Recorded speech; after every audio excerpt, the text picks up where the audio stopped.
Selamat malam Pak. Selamat malam.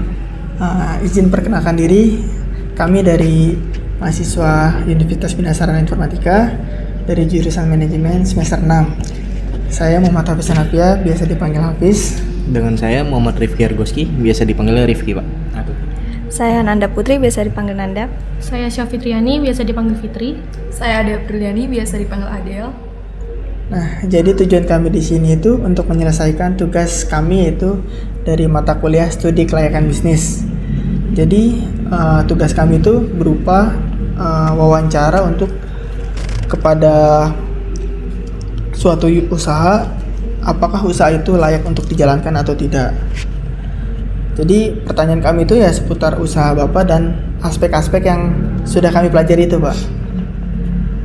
Jadi sebelum kami mulai, Bapak bersedia untuk diwawancara atau tidak, Pak? Saya bersedia. Jadi kalau boleh tahu, Bapak ini namanya siapa ya, Pak? Saya Dwi Hardianto selaku pengelola Jo Coffee. Baik, Pak. Jadi izinkan saya untuk bertanya ya, Pak. Yang pertama itu pertanyaannya, boleh diceritain nggak, Pak? Terbentuknya usaha Jo Coffee ini bagaimana dan dari kapan usaha ini sudah beroperasional, Pak? Sebelumnya Jo Coffee itu core bisnisnya sembako, tapi karena di tahun 2020 itu wabah COVID menjamur, jadi kita mutar otak untuk bangun usaha baru. Nah, kebetulan kita punya lahan yang tidak terpakai, jadi kita coba buka bisnis baru yang core bisnisnya ada di F&B. Nah, karena kami keluarga dari Sumatera, Aceh, jadi kita memutuskan untuk buka mie Aceh. Nah, pada saat tahun 2020 tersebut itu lagi banyak-banyaknya orang buka cafe, coffee, tujuannya untuk orang yang tidak betah di rumah, dia karena wabah COVID tidak bisa kemana-mana, mereka nongkrong. Jadi kita gabungin antara mie Aceh dengan kopi tersebut, makanya kita nyebutnya Jo Coffee, bukannya mie Aceh tapi Jo Coffee. Ya, artinya Jo itu berasal dari ownernya itu sendiri, yaitu kakak saya. Dia Jo itu artinya Jenidar Osefa. Lalu kata kopi itu merupakan bahasa Aceh yang berarti kopi. Untuk pertanyaan selanjutnya mungkin ditanyakan oleh Ade. Saya ingin menanyakan mengenai aspek legalitas. Apakah usaha ini sudah memiliki izin? Kalau iya, dalam bentuk apa ya, Pak? Terima kasih. Terima kasih. Adik, dari sisi legalitas kita sudah punya yang namanya disebut NIB, itu didaftarkan secara online dan sudah mempunyai NPWP, tapi NPWP-nya milik pribadi, bukan perusahaan. Nah, untuk legalitas bangunannya sendiri, kita ada IMB tentunya yang diperuntukkan untuk dagang atau usaha, karena kebetulan bangunannya itu memang bekas usaha minimarket. Jadi kita hanya tinggal merombak sebagian. Nah, untuk legalitas lainnya itu kita memiliki izin dari pihak manajemen, itu memiliki izin ke pihak setempat, yaitu RT, RW, keamanan lingkungan termasuk Babinsa dan Polsek setempat, dan juga ormas yang ada di lingkungan tersebut untuk membahas perizinan secara langsung dan lisan. Selanjutnya adalah aspek pasar dan pemasaran. Yang dimaksud itu kayak seperti strateginya apa, terus targetnya ke siapa, kelebihannya apa, kelemahan, terus lokasi ini adanya di mana. Makasih, Pak. Aspek pasar atau segmentasi pasar yang kita sasar di awal itu ada terbagi dua, yaitu segmentasi psikografis Yang dimaksud dengan segmentasi psikografis itu adalah kita cari tahu yang diminati konsumen pada saat waktu kita mau buka, yaitu pada saat COVID tersebut. Terkadang kita juga bertanya dan melihat juga secara langsung kira-kira apa yang bisa kita lakukan untuk berusaha. Nah, pendekatan secara langsung pun kita lakukan dengan konsumen untuk mengajak berbincang santai dengan asumsi kira-kira apa yang diinginkan konsumen dan belum ada di sini gitu. Jadi kita bisa mengembangkan lagi kalau memang masuk ke dalam target kita. Nah, setelah itu manajemen juga melakukan riset lebih dalam mengenai masukan atau saran-saran yang diterima dari konsumen tersebut. Terus untuk yang kedua, kita punya segmentasi demografis. Segmentasi demografis itu kita melompokkan usahanya secara demografis karena produk yang kita jual tidak dipengaruhi oleh jenis kelamin, usia, pekerjaan, status pendidikan, dan lain-lain. Dengan kata lain, kita menyasar semua kalangan. Nah, semua orang dapat menikmati produk yang kita jual di tempat ini dengan harga yang cukup terjangkau. Ya. Saya nyebutnya 2 tadi. Selanjutnya nanti dipotong. Terus yang ketiga, segmentasi geografis. Lokasi Jokopi ini strategis karena dekat dengan pasar, di pinggir jalan, dan dekat dengan pemukiman, serta juga masuk ke pemukiman usaha-usaha lainnya yang berdekatan. Nah, artinya akses untuk menyediakan bahan baku yang fresh itu tidak sulit untuk didapatkan, sehingga kita dipastikan produk yang kita jual itu selalu fresh. Seperti itu. Mungkin dari kekuatan atau kelebihan yang dimiliki sama Jokopi itu apa sih, Pak? Untuk dari sisi kekuatan kita di sini yang paling penting ya untuk di saat wabah COVID menyerang Indonesia itu kita punya tempat usaha milik sendiri, yang artinya kita tidak mengeluarkan biaya sewa. Hanya saja kita membudgetkan untuk maintenance gedungnya ya. Terus yang kedua, bahan baku sangat mudah didapatkan karena lokasi kita yang sangat berdekatan dengan pasar tradisional maupun modern. Terus yang ketiga, harga yang dijual ini cukup terjangkau dari kalangan bawah sampai menengah dan ke atas. Untuk kelemahannya sendiri itu kita belum memiliki sumber daya manusia yang cukup untuk mengelola tempat ini, karena Jokopi masih dikelola oleh saya sendiri. Itu yang pertama. Yang kedua, lokasinya kurang terlihat dari pinggir jalan utama karena tidak adanya petunjuk atau pelang nama tempat usaha. Karena ini ya Pak, nggak ada pelang di depannya tuh ya Pak.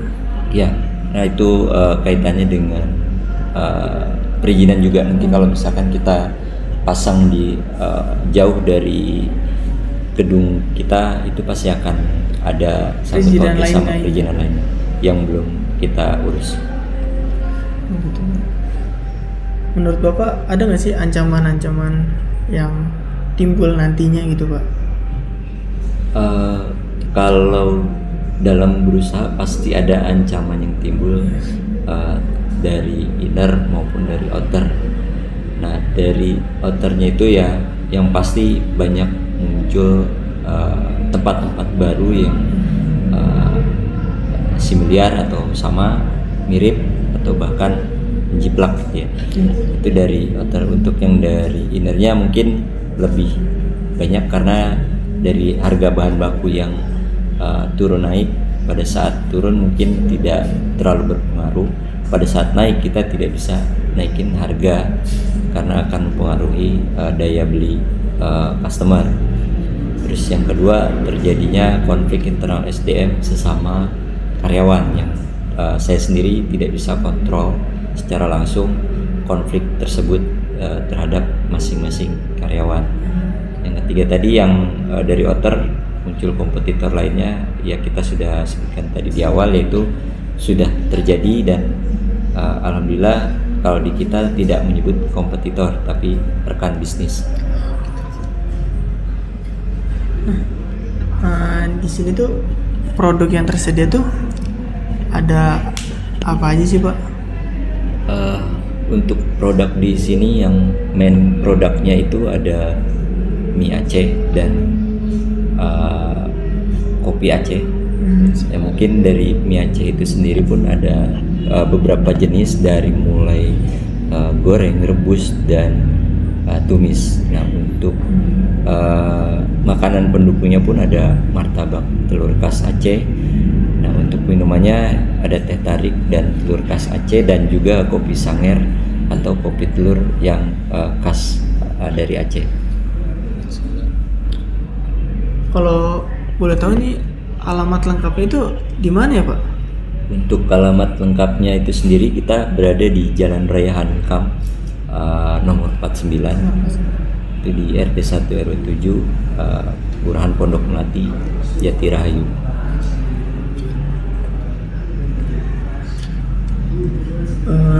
Kalau dari tempat ini ada 3 lantai ya Pak, kalau nggak salah ya Pak? Ya, kita ada 3 lantai. Yang lantai pertama itu smoking, lantai kedua mix antara smoking room dan AC VIP, dan yang ketiga kita ada open space, dia rooftop.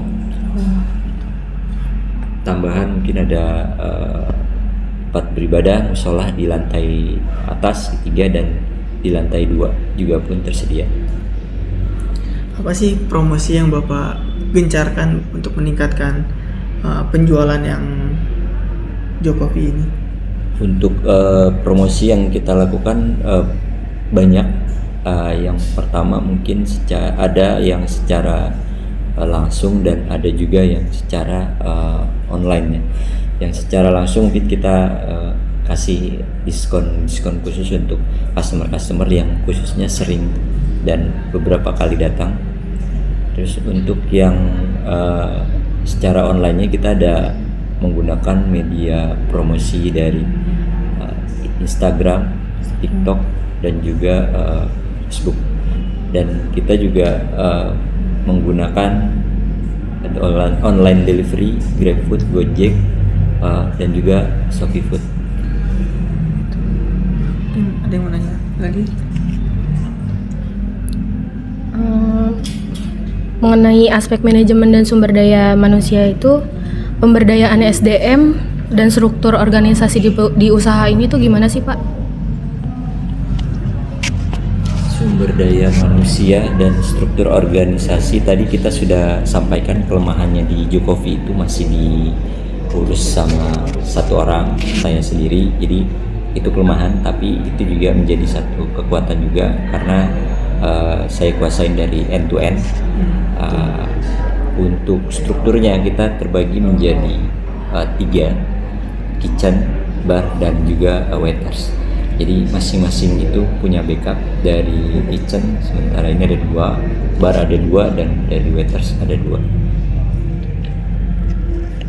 Terus tadi kan dari segi jam operasionalnya itu, ini Jokopi bukannya dari jam berapa sampai jam berapa, dan hari apa aja bukanya gitu Pak? Untuk jam bukanya kita pernah mencoba analisa dari buka dari pagi jam 8 sampai jam 12 malam. Harinya Senin sampai Minggu, tidak ada libur. Tapi di situ ada kelemahannya, yaitu terlalu banyak resource yang harus kita sediakan. Pertama, yang kedua belum memadainya penjualan sehingga tidak menutup. Nah, jadi untuk saat ini kita buka dari jam 11 siang sampai 11 malam. Harapannya jam 11 sudah last order, jadi teman-teman bisa istirahat untuk karyawan itu jam 12. Kita buka lagi di siang hari, untuk waktunya sama dari hari Senin sampai Minggu. Mungkin di weekend kita biasanya lebih-lebih tutupnya itu dari tutupnya sampai jam 12 malam. Lagi mungkin itu kan. Tentang aspek teknik dan teknologi, penggunaan teknologi apa aja sih yang digunakan di usaha ini dan seperti apa teknik yang diterapkan? Untuk aspek teknik dan teknologi ini modern ya, berarti kita bahas dari sisi pengolahan kopinya. Nah, untuk teknik yang kita gunakan itu kita menggunakan mesin kopi yang kita pakai itu mereknya Simonelli Appia Life 2. Itu dia 2 grup, dan itu menggunakan cara modern untuk menggunakan mesin kopi. Nah, itu untuk cara modernnya dalam pembuatan kopi. Dan kita juga menggunakan teknik tradisional untuk pembuatan kopi Aceh dan teh tarik. Berarti ada 2 metode ya Pak ya? Ya, untuk di kopi kita ada 2 metode, modern dan tradisional. Kalau untuk transaksinya itu masih manual atau sudah menggunakan mesin pos, mesin kasir gitu Pak? Oke, untuk transaksi kita sudah modern, kita menggunakan mesin sistem pos. Kita pernah menggunakan beberapa merek dan sekarang sudah pakai yang terakhir yaitu Majo. Bertahan sampai 2 tahun ini, so far tidak ada masalah. Tapi di backup juga sama manual di buku akuntansi manual, simple aja. Oh, berarti untuk pencatatan transaksi yang ada di Jokopi ini berarti 2 metode juga ya Pak ya? 2 buat backup. Ada lagi nggak? Baik Pak, untuk aspek finansialnya tersendiri Pak, berapa biaya awal yang diperlukan untuk memulai bisnis ini dan berapa kisaran keuntungan yang Bapak dapatkan? Per bulannya? Gitu. Mungkin lebih ke arah Untuk sumber dananya kali. pertanyaan yang pertama itu tadi, sumber dananya atau jumlah dananya? Sumber dananya dari mana dan perkiraan modal awalnya itu? Iya. Sumber dananya dari dana pribadi, tidak ada pinjaman dari bank. Itu dari dana pribadi. Untuk kisaran modal awalnya itu di luar bangunan itu sekitar 200 juta. Terus untuk kalau ikut bangunan ya berbeda lagi ya berarti.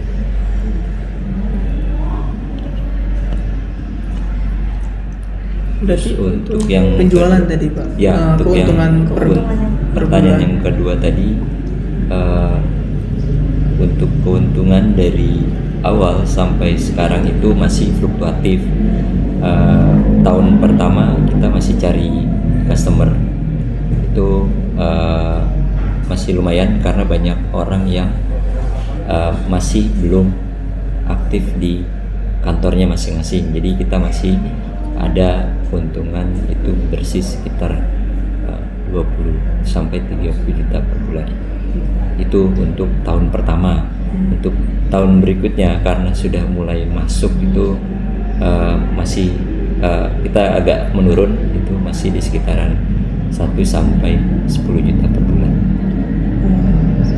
Berarti adanya penurunan berarti Pak dari tahun pertama ya Pak? Iya, justru menurun karena banyak orang yang sudah aktif di kantornya masing-masing, jadi berkurang untuk waktu nongkrongnya dan makan di luar.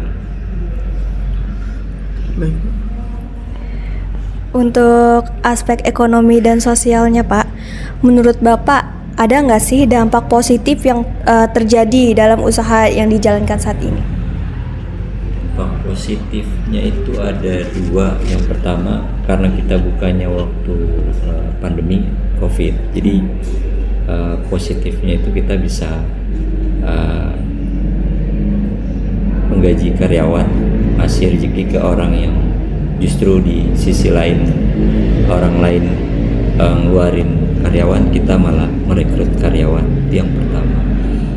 Yang dampak lain positifnya itu ya kita memperkenalkan makanan dan minuman yang khas dari Aceh, karena di lingkungan ini baru dihitung pakai jari untuk makanan khas Aceh. Mungkin ada lagi yang tanya. Baik Pak, di sini saya izin melanjutkan bertanya Pak ya, tentang aspek lingkungan hidup Pak. Ada nggak sih Pak untuk kompetitor yang ada di sekitaran sini, mau dari segi bahan baku dan dampak negatifnya? Baik, terima kasih. Untuk kompetitor sebenarnya ada, tapi tadi yang saya bilang kita nyebutnya rekan bisnis, jadi tidak terlalu berimpact ke kita dengan caranya dia promosi, caranya dia memasak, caranya dia beli bahan di mana, itu tidak ada dampaknya ke kita, karena kita tidak memikirkan mereka mau seperti apa, tapi kita memikirkan bagaimana caranya kita mengembangkan yang punya kita, karena sudah ada rezekinya masing-masing. Nah, kalau untuk dampak negatifnya nggak ada sih, nggak ada, dan tidak juga merasa customernya diambil sama orang.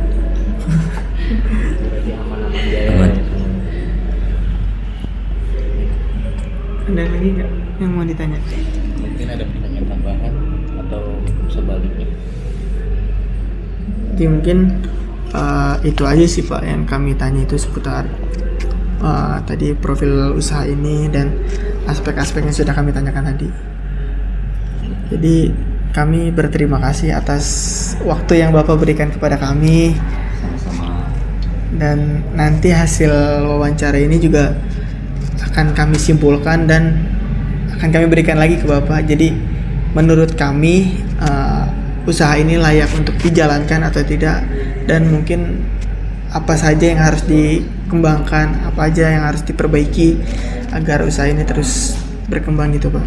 Boleh. Sekali lagi kasih masukan ke saya, siapa tahu dengan masukan yang kalian pelajari di kampus bisa menambah maju Jokowi ke depan. Jadi sekali lagi kami ucapkan terima kasih atas waktunya. Mungkin itu saja Pak. Kami dari kelompok kami ingin pamit undur diri. Jadi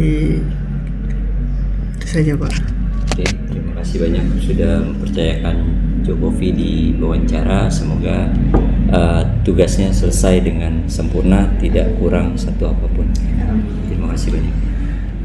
Terima kasih Pak.